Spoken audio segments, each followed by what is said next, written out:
Isa na namang tulak ng ipinagbabawal na gamot ang nalambat ng mga otoridad sa mas pinaigting na anti-illegal drug operation ng pulisya. Pasado alas 6 na gabi kahapon February 9, kalaboso ang isang senior citizen matapos magpositibo ang bypass operation sa sitio sa Lunggigi, Cararayan, Naga City. Ang samo pong subject, sarong 61 years old, siya po identified as SLI.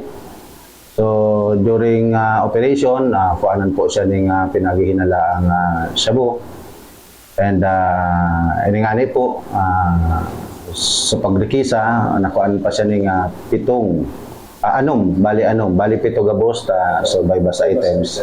So ini po nagkakantidad ni na more or less 20,000 pesos. Nakakabahala din umano ito dahil sa kanilang surveillance at verifikasyon na pag-alamang may mga minor de edad ang kalimitang parokyano ng sospek. Base po sa pag-hapot-hapot ni and sa samuya pong pag-iimbestigar, ang mga patron kayo ang mga pinagpapabakalan, nga nakakamundo ang iba, mga minor de edad, base po sa mga nakatang impormasyon. Kami po sa part ng PNP, kami po padagos-dagos may pong ginigibo, asin gigibuhon ang samong mandato para po ini mapundo. O kung dahil man mapundo, mabawasan ang ining babariwas ka na pinagbabawal na droga. So ini po sa direksyon po kan sa mong City Director na si Police Colonel Gilbert Parinas.